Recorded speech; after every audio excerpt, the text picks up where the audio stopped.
Okay folks, welcome back to my channel today, and as I say, it's another cloudy day. The summer is just not coming to Scotland at all.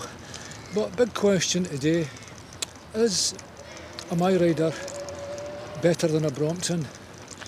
Now, it's just not cut and dry, is one better than the other. I did have a Brompton for 12 years, and while I had it, I really liked it a lot.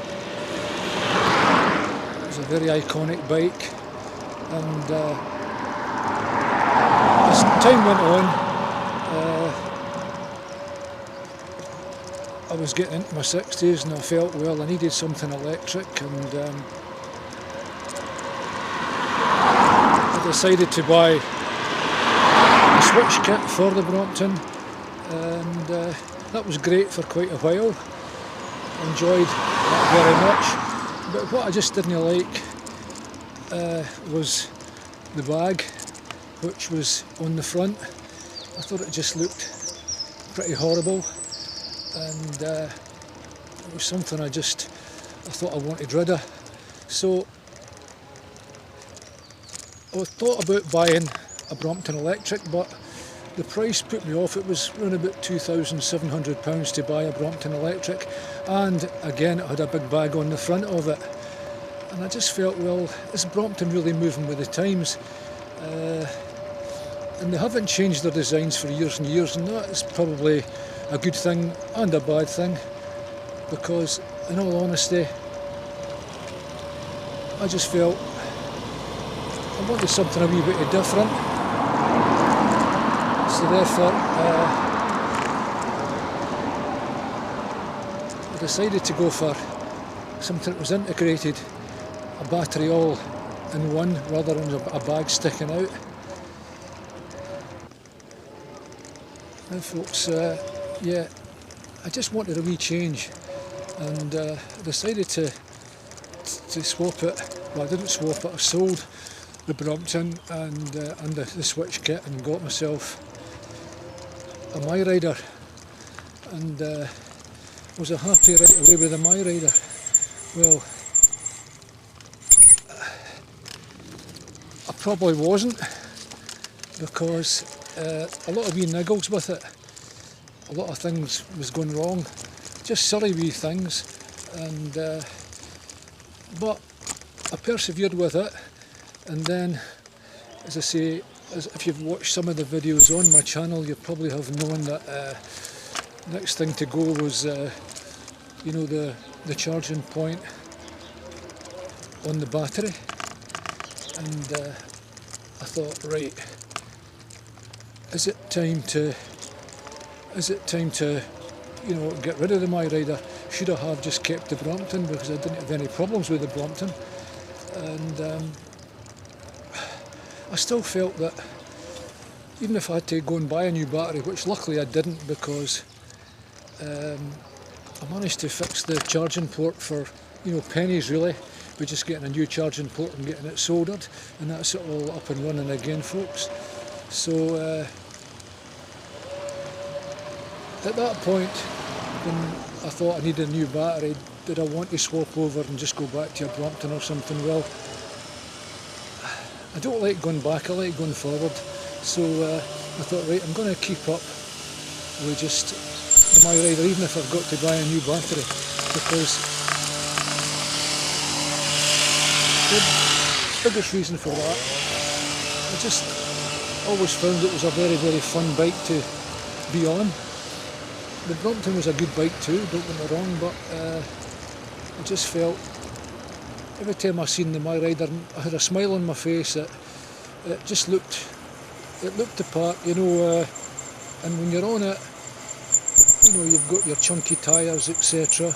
You can take it over rough ground, which I quite like doing, and plus I can get it in the car, no problem.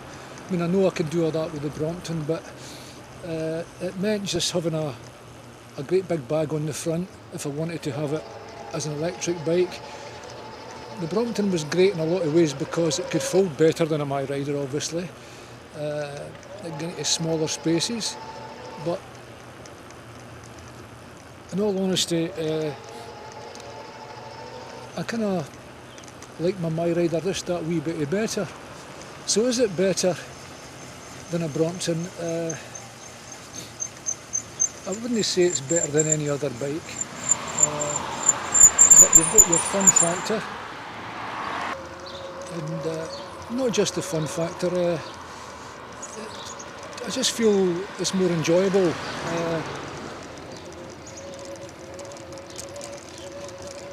And it's something that, I think, MIRIDER has moved with the times. They've got an integrated battery system, and I don't know if it's possible to do that with Brompton. And but if it is, I think it's time they, made a few changes.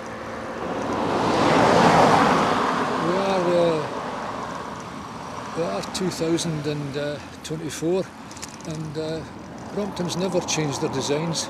There might be a reason for that, and it's a great selling point for Brompton, the way they've always kept their bikes, and people will swear by them. I did as well. But I just feel it's maybe time to, see a few changes with Brompton, apart from just sticking a bag on the front of an old design. Just, get on to me if you want. But, I did have a Brompton for 12 years, as you know, and I did love it, but I just felt it was time to sort of maybe change. And so should you buy a MIRIDER over a Brompton, it's your choice. I wouldn't sort of argue either way what you decide to do. If you've got a very, very tiny space, then the Brompton might be the one for you. But then again, the MIRIDER's much about the same. It does go into quite a tiny space as well. And I feel it's a fun bike, it looks good. And you don't have to go and, carry a great big battery pack on the front of your bike. So that's probably my reasons why I changed. If I look back, with all the problems that I've had, probably 4 problems I've had, as you all know, if you've looked back at the videos, you'll have known that the locking barrel just fell out, that locked the battery in right away. The headlight didn't work, then the motor was a bit noisy, then the battery port packed in. Yeah, it's niggles, it's wee problems, it's annoying. And as I say, I'd only done about 100 miles on the bike when all this happened. So make your mind up. If you're in that position today where you want to either buy a MIRIDER or a Brompton, what do? Do you spend 2007 on an electric Brompton, or do you spend about £1,100 on a MIRIDER bike? There's a big difference in price. Personally, I chose the MIRIDER, as you know, but if you want to go ahead and get a Brompton, then by all means, I'm not saying it's a bad bike, it's a very, very good bike. So folks, if you've enjoyed this wee video today, could you perhaps give us a wee like and a subscribe? I'm always asking that, and we'll see you in the next video, folks. Bye bye for now.